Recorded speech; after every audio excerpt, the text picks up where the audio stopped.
Assalamualaikum warahmatullahi wabarakatuh. Salam sejahtera. Selamat datang di channel Jermanipun, di mana kita akan belajar bahasa Jerman bareng-bareng. Hari ini kita akan belajar tentang macam-macam kalimat dalam bahasa Jerman. Yang pertama adalah Aussagesatz. Aussagesatz digunakan untuk menyatakan sesuatu atau menjelaskan sesuatu. Mungkin dalam bahasa Indonesia itu seperti kita membuat kalimat aktif. Misalkan saya makan, saya tidur, dan sebagainya. Aussagesatz dalam bahasa Jerman memiliki ciri-ciri seperti berikut. Yang pertama adalah letak verbnya atau kata kerjanya itu di posisi kedua. Jadi ada yang mendahuluinya dulu gitu. Kemudian ciri-ciri kedua adalah tidak ada kata tanya di awal kalimat. Mungkin kalau dalam bahasa Inggris itu yang 5W1H gitu ya. Kalau dalam bahasa Indonesia mungkin apa, bagaimana, dan semacamnya. Yang ketiga adalah bentuk verben atau bentuk kata kerja bukan imperatif. Imperatif adalah kata perintah, melainkan indikatif atau konjungtif. Yang keempat, intonasi turun di akhir kalimat, ditandai dengan titik. Mungkin secara verbal, kita bisa mengindikasikan bahwa itu adalah sebuah Aussagesatz dengan menurunkan intonasi bicara. Tapi jika dalam bentuk tulisan, maka kalau ada titik di akhir kalimat, maka itu adalah Aussagesatz. Nah, biar nggak bingung, kita langsung aja lihat contohnya. Contoh kalimat yang pertama adalah Ich fahre ein schönes Auto. Nah, ini bisa dilihat fahre itu adalah kata kerja yang udah dikonjugasiin terhadap pronomen ich, fahre, dan ini kata kerja berada di posisi kedua, seperti ciri-ciri yang pertama ini. Kemudian, contoh yang kedua adalah Ich werde zu dir kommen. Saya akan datang kepadamu. Nah, ketika tadi dicontohkan, intonasi yang gue pakai itu di akhir kalimat turun kan. Jadi itu mengindikasikan Aussagesatz. Kemudian kalau dalam tulisan di sini ada titik, bisa dilihat gitu. Jadi seperti ya kalimat aktif biasa dalam bahasa Indonesia. Lanjut. Yang kedua adalah Aufforderungssatz. Nah, ini digunakan untuk menyampaikan sebuah keinginan kepada lawan bicara. Bisa berupa perintah, ajakan, saran, larangan, maupun izin. Nah, Aufforderungssatz ini memiliki ciri-ciri, ada 3, yaitu yang pertama, letak kata kerja berada di depan, di posisi pertama. Jadi kita bandingkan dengan yang sebelumnya, maka nanti akan terlihat bahwa posisi kata kerja atau verbnya itu berubah. Kemudian ciri yang kedua adalah kata kerja dalam bentuk imperatif, yaitu perintah. Yang ketiga, intonasi turun di akhir kalimat, ditandai dengan tanda seru kalau dalam bentuk tulisan. Nah, kita langsung aja ke contoh supaya nggak bingung. Nah, ini contohnya yang pertama. Schließ das Fenster bitte zu. Artinya, tolong tutup dong jendelanya. Nah, kita lihat zu schließen ini adalah verb dan posisinya berada di awal kalimat. Jadi ini posisi 1 dan ini posisi 2 dan seterusnya. Contoh yang kedua, komm mal her. Itu artinya coba datang ke sini. Di sini bisa dilihat ada verb di posisi pertama, kemudian diikuti yang lainnya. Itulah Aufforderungssatz. Yang ketiga adalah Ausrufesatz. Kalimat ini digunakan untuk menyatakan kekaguman. Ada penekanan karena emosinya itu terbawa. Gitu. Jadi kalau dalam bentuk tulisan mungkin kita kurang bisa dapat sense-nya gitu, tapi kalau dalam verbal itu mungkin terasa. Ciri-cirinya, pertama, penekanan atau memanjangkan pengucapan sebuah suku kata. Ciri-ciri yang kedua, intonasi turun di akhir kalimat. Nah, ini mungkin contoh dua pertama itu lebih terasa ketika verbal gitu ya, bukan dalam tulisan. Nah, ciri-ciri yang ketiga itu adalah partikel yang khas digunakan, aber, auch, vielleicht. Yang keempat, letak kata kerja bisa di posisi pertama, kedua, atau di akhir, tergantung. Langsung kita lihat contohnya ya. Nah, ini contoh yang pertama. Ist das heiß hier? Nah, orang Jerman terbiasa untuk memberikan penekanan ketika dia ingin mengungkapkan sesuatu gitu. Dalam contoh yang pertama, itu kayak, wah gerah banget nih gitu. Nah, si kata gerah atau heiß ini, mereka ingin kasih penekanan, maka ucapannya bukan ist das heiß hier, tapi ist das heiß hier. Jadi ditekan untuk menekan, untuk memberi kesan bahwa, ya bukan kekaguman mungkin dalam konteks ini, tapi ada pelibatan emosi gitu. Yang kedua, ich verstehe gar nichts. Ini artinya adalah gue nggak ngerti apa-apa. Penekanannya di sini yang membuat lawan bicara akan paham bahwa dia ingin menyampaikan atau pembicara ingin menyampaikan bahwa dia tuh nggak ngerti sama sekali gitu. Kemudian Wie schön deine Augen sind. Yang ketiga, oh mata lu bagus banget gitu. Nah mungkin dari tulisan itu bisa dilihat juga perbedaannya. Pertama, kata kerjanya di depan.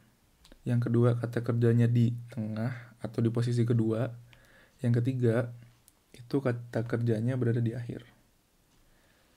Itu dia tadi Ausrufesatz. Mungkin dalam bentuk tulisan kurang bisa kita dapatkan feel-nya, tapi kalau dalam verbal atau dalam percakapan kita bisa ngerasain ada penekanan-penekanan tertentu begitu.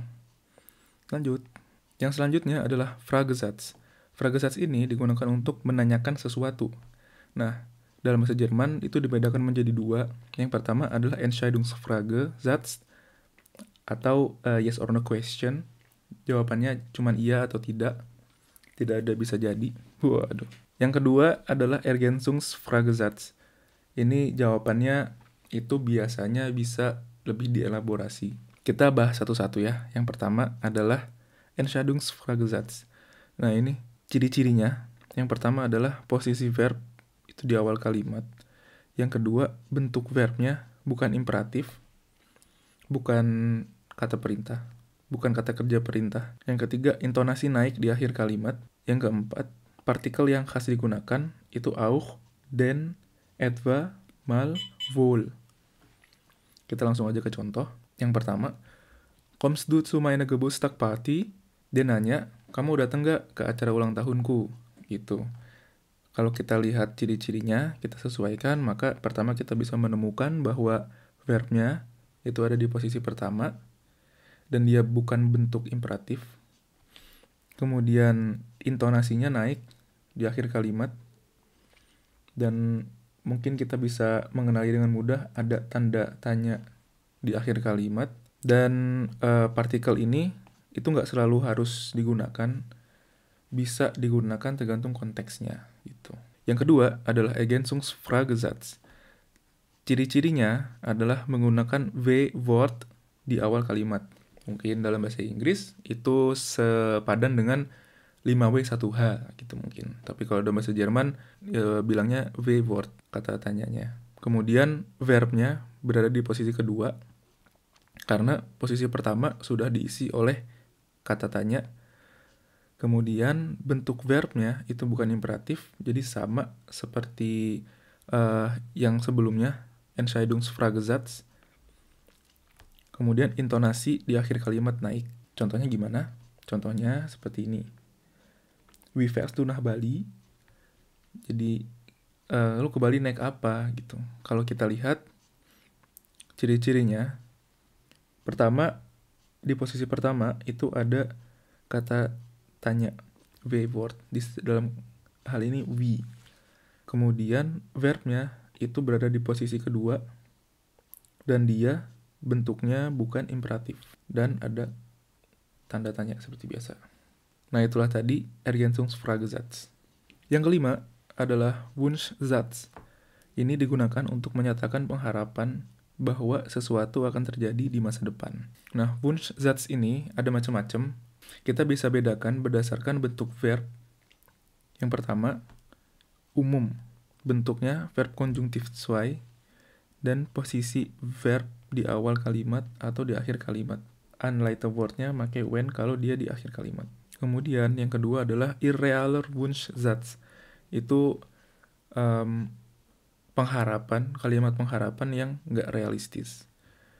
Ciri-cirinya bentuk verb konjungtif zwei plus perfect. Nanti kalian akan mendapatkan materi tentang tempus.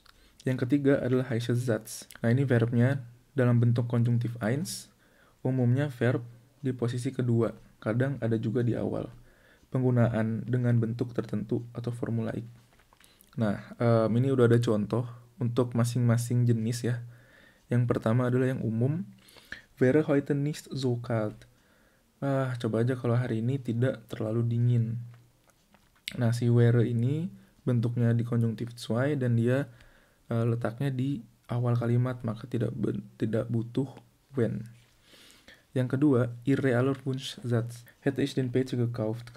Nah, itu kondisinya si pembicara itu nggak jadi beli PC, tapi dia menyayangkan dan dia berandai-andai, coba aja gue beli PC itu.